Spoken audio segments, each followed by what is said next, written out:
अस्सलाम वालेकुम friends, welcome back to top smarties drama serial Rehmat. जहाँ पर जब राहील को अपने होने वाले बच्चे के बारे में मालूम पड़ा तो अब तो वो मिनाल को मनाकर ले ही आया। मिनाल जो कि राहील की ही राह तक रही थी, उसमें तो कोई अना है ही नहीं, इसीलिए तो राहील के साथ वापस आ जाती है। यहाँ आई तो किसी का मिजाज ही नहीं मिलता, कोई उसे सीधे मुंह बात करने को तैयार ही नहीं।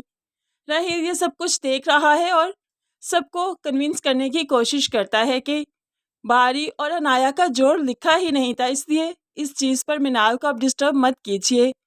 वो बारी के बारे में अब अनाया से भी बात करता है। अनाया भूल जाओ सब कुछ, अब तो तुम किसी और को पसंद करती हो ना, उसे मिलवाओ हमें।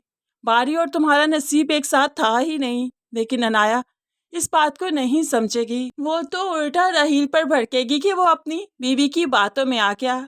अनाया को ये बात गवारा नहीं कि मिनाल प्रेग्नेंट हो चुकी है और राहील उसे मनाकर ले आया।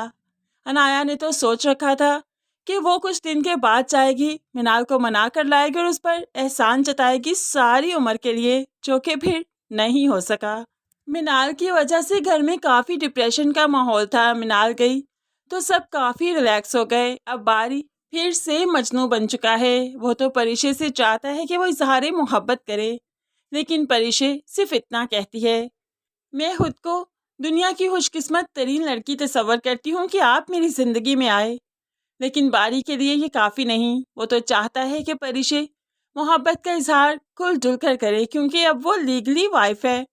लेकिन परिशे शर्म के मारे बारी से खुलकर मोहब्बत का इजहार नहीं करती, जो कि परिशे को करना चाहिए, क्योंकि अब ऑफिशियल वाइफ बन चुकी है। तो फिर मोहब्बत का इजहार क्यों नहीं करना।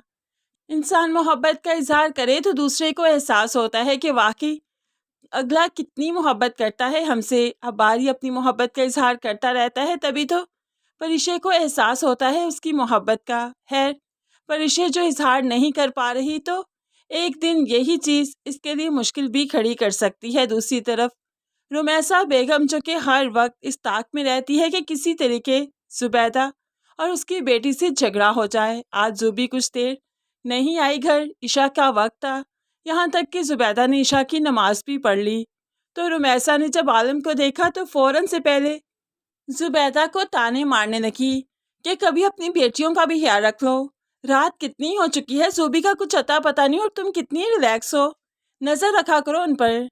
बेटी की बात सुनी तो जुबैदा रह ना सकी, जुबान संभाल कर रुमैसा बात करो। अगर मैं ज़्यादा जवाब नहीं देती इसका मतलब ये नहीं कि तुम जो चाहो बोलोगी। इतने में जूबी आई और जूबी सुना देती है कि आप मेरी माँ से इस तरह से बात नहीं कर सकती, मेरी वैन कुछ देर लेट थी इसलिए मैं लेट हो गई। अगर इतनी ही फिक्र थी आप लोगों को तो मेरा बाप मुझसे फ़ोन करके पूछ सकता था, मुझे पिक कर सकता था ना। लेकिन ये फिक्र सिर्फ लफ्ज़ों की हद तक है, सिर्फ तानों की हद तक, और मैं इस बात को बहुत अच्छे से समझती हूँ। खैर देखा जाए तो जूबी ने कुछ गलत भी नहीं कहा, लेकिन इस बात पर भी हंगामा तो होना ही है कि लड़की की ज़ुबान कितनी लंबी है।